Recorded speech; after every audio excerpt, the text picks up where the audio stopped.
Hello and welcome to the Spokane Then and Now podcast. I am Jesse Tinsley, photographer at the Spokesman-Review. Each podcast we will feature a historical photo column from the newspaper and add some photos you may not have seen before. Today's story is about Spokane's Felts Field, one of the nation's earliest municipal airport and the site of many historic events. Felts was also home to one of the first National Guard aviation units in the country. In the early 1920s, the city of Spokane lobbied the National Guard to put a unit here, and they would donate $10,000 towards a new building.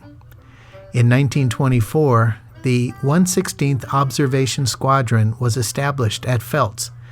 They started out with de Havilland DH-4 and Curtiss Jenny biplanes.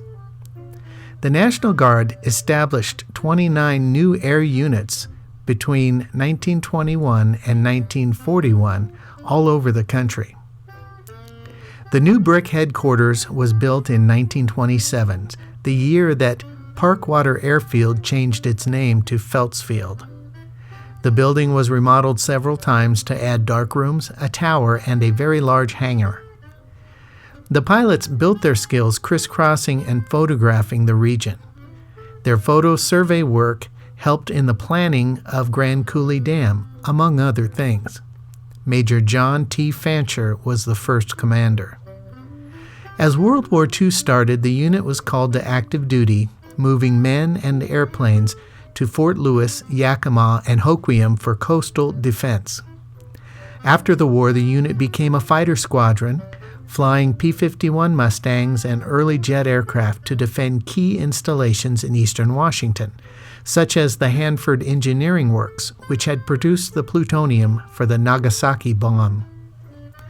In 1948, most of the aircraft moved to Geiger Field, Spokane's newest airport on the West Plains, and making them part of the 142nd Air Defense Wing.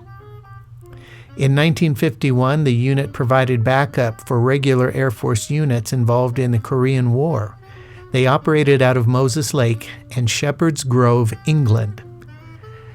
After that, the name changed to 116th Fighter-Interceptor Squadron, preparing for a Cold War attack that never arrived. In 1976, the 116th became part of the 141st Air Refueling Wing, which is the Air National Guard unit that flies side by side with the Air Force's 92nd Air Refueling Wing, flying KC-135 tankers out of Fairchild Air Force Base. The then and now photo pairing shows the 1927 headquarters building with a somewhat newer tower attached, and then that same building in 2017 at the current day Felts Field. Thank you for listening to the Then and Now podcast. We'll see you at the next one.